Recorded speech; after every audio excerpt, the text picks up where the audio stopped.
Bonjour à tous, c'est Pierre-Marie, bienvenue dans French by Ear, Fransugo no Kikitori, le podcast qui peut-être a le nom le plus long de toute l'histoire des podcasts. French by Ear, Fransugo no Kikitori, c'est un peu long, mais surtout j'espère que mon podcast vous aide à attraper le français avec l'oreille, autrement dit, à améliorer votre compréhension orale du français, puisque c'est mon but. Aujourd'hui, donc, c'est un podcast de niveau intermédiaire. Et j'ai dit tout à l'heure bonjour à tous, mais surtout, je dois vous dire bonne année. Je vous souhaite une bonne année 2023, même si je triche un peu, puisque au moment où je vous parle, je suis toujours en 2022, mais j'ai l'intention de mettre ce podcast en ligne en 2023. Ce sera le premier podcast de 2023. Donc, qu'est-ce qu'on fait en début d'année en France et partout ailleurs? Eh bien, on se souhaite évidemment une bonne année. Alors, en français, pour une fois, c'est simple. Pour souhaiter une bonne année à quelqu'un, eh bien, qu'est-ce qu'on dit? Tout simplement, on dit bonne année. En tout cas, depuis tout le temps, depuis que je suis petit, quand on présente ses vœux à quelqu'un pour la nouvelle année, eh bien, on dit bonne année. C'est relativement simple, mais depuis quelques années, je ne saurais pas dire exactement combien, mais peut-être, disons, entre 5 et 10 ans, je remarque qu'il y a une nouvelle mode. Et cette nouvelle mode, c'est de souhaiter non plus une bonne année, mais de souhaiter une belle année. Et autant le dire tout de suite, c'est une mode qui m'énerve un petit peu. Alors en fait, c'est plutôt quelque chose qu'on écrit.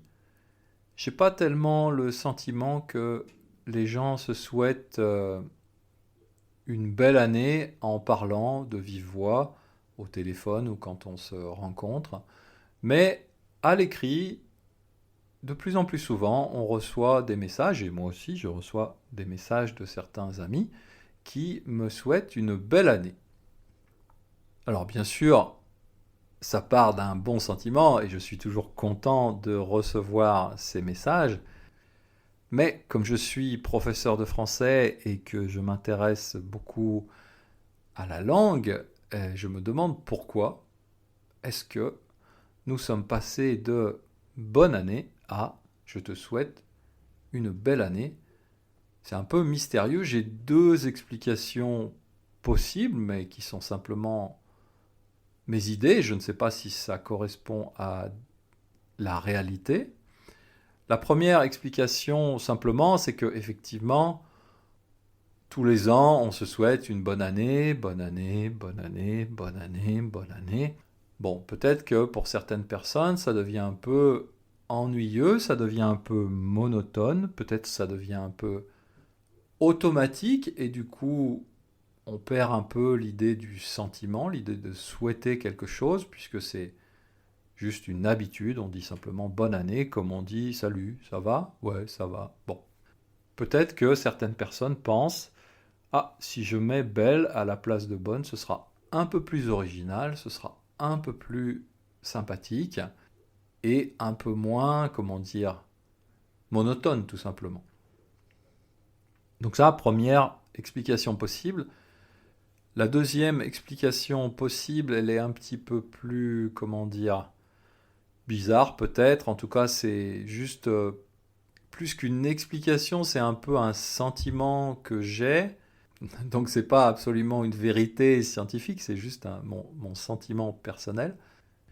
J'ai le sentiment que ce changement d'adjectif, donc passer de bon à beau, c'est quelque part lié à l'utilisation maintenant assez générale des réseaux sociaux, que ce soit Facebook et Instagram.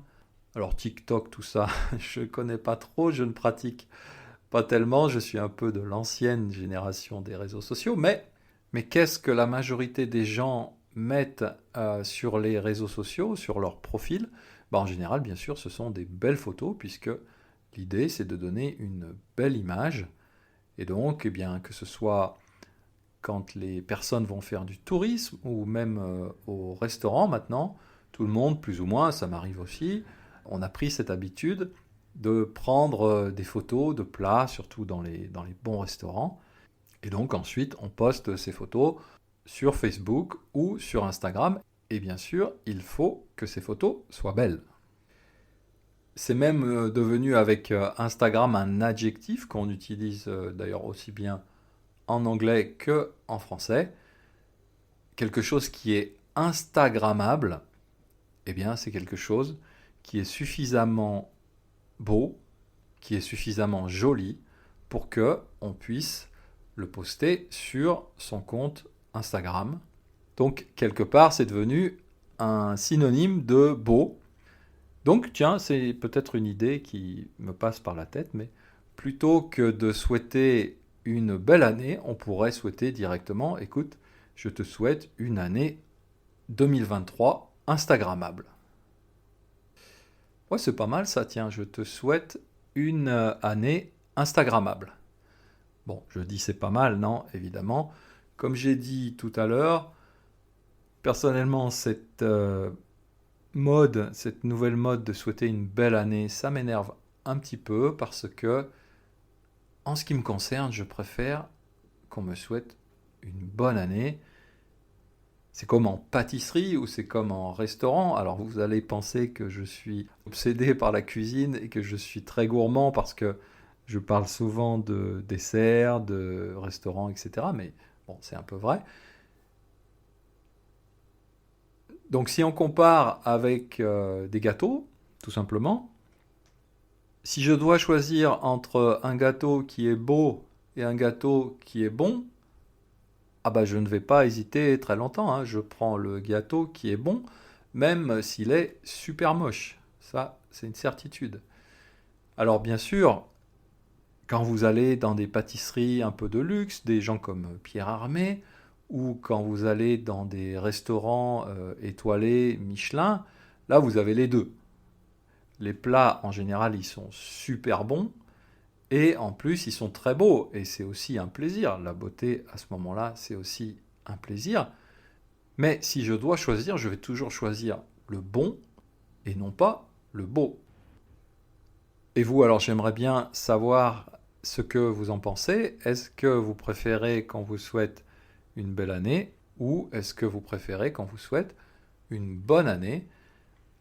Et j'en profite pour vous dire que maintenant sur mon site internet, donc l'adresse c'est frenchbyear.com, sur mon site internet vous pouvez maintenant poster facilement des commentaires. Donc j'aimerais bien savoir, est-ce que pour vous c'est important, belle année, bonne année ou pas du tout?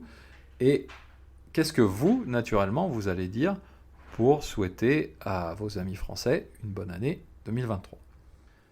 En tout cas, moi, je vous souhaite donc une bonne année 2023.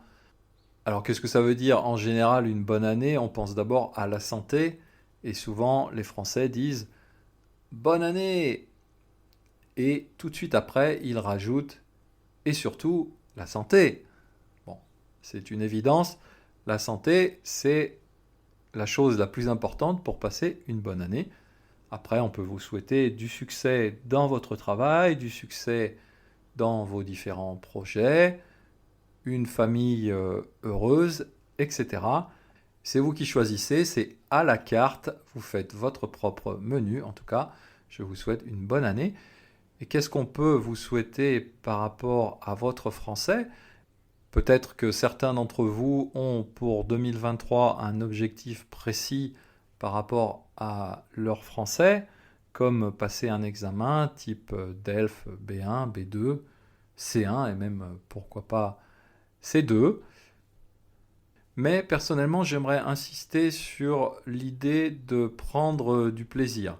Quand on étudie une langue, on est toujours un petit peu obsédé par cette idée de progrès. Ah, je veux à tout prix progresser.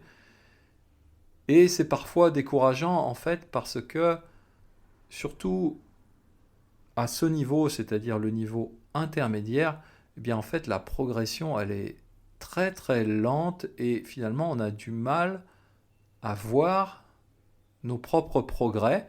Et quand on n'a pas l'impression de progresser, eh bien, naturellement, on peut avoir tendance à se décourager.